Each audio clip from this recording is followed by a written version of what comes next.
Hi, I'm John from TwoBros and the Jas 39 Gripen is the fighter jet of my people, much like IKEA is the superstore of my people. As a proud Swedish American, I love this jet, but I'd love it a lot more if it lived up to the full-scale jet's reputation. Pronouncing Gripen takes a bit less effort than getting used to flying it does. This jet was my first step up from flying the Viper 70mm by E-flite. This is the jet that I've had the most experience flying, and is also my longest lasting airframe at just over 800 flights before I gave it to a friend of mine, where it promptly ended up like this.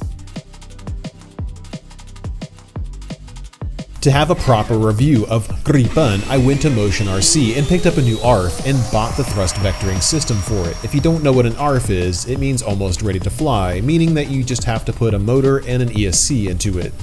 I actually do invest the ad revenue from the channel back into it to shoot videos like this, but before I show you how stupidly fun this jet is with thrust vectoring, I'm going to use some archive footage from 2021 and 2022 to talk about the pros and cons objectively.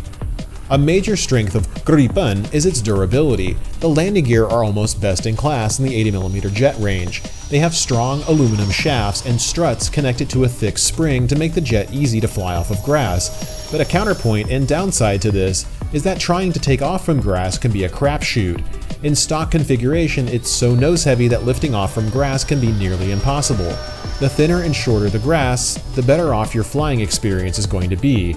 The robustness of the gear also comes at a significant weight penalty, so this jet has high wing loading for a delta, which in plain English means that it stalls easier when it maneuvers, and it's harder to recover from stalls too. The wheelbase is super narrow, so you're going to have to be really careful when you're maneuvering on the ground at speed. If you don't, you're going to be playing Tokyo Drift when it ground loops, and while that looks cool, it's really annoying and it tears up the paint job and the missile rails. Another strength in its favor is that it comes with nav lights and a landing light. There's an unfortunate amount of models out there that simply don't come with any lights at all, and that sucks.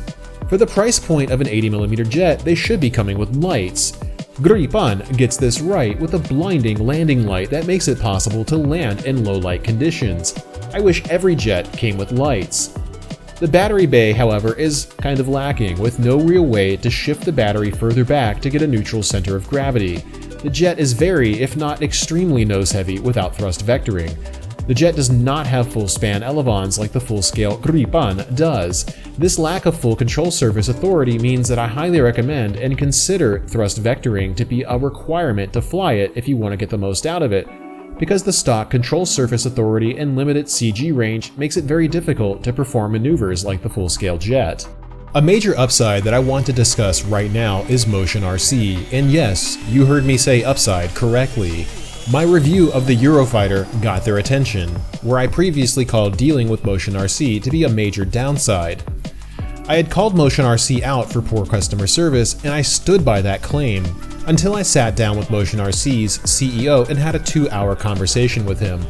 We discussed the experiences that I'd had with Motion, and he agreed that the denial of a replacement part under warranty for something that I could prove was a manufacturer defect was unacceptable service.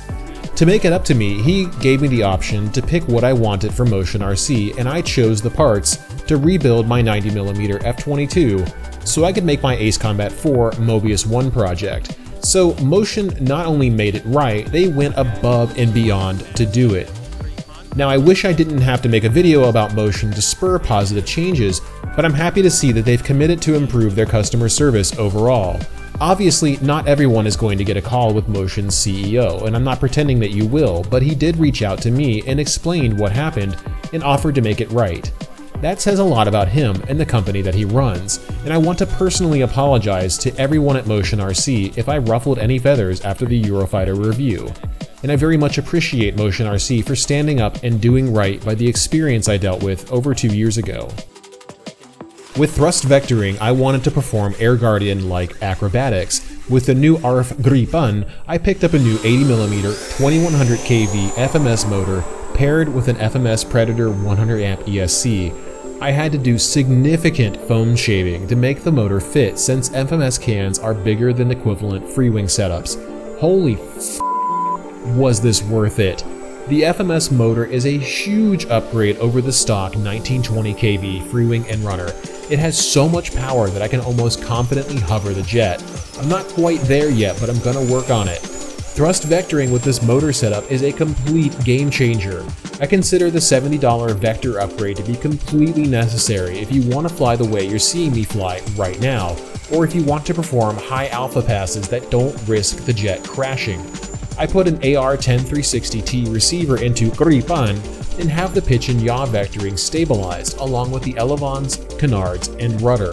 A trick that I use to make this work is to set the pitch vector to elevator control in the receiver channel assignment and the yaw vector to rudder.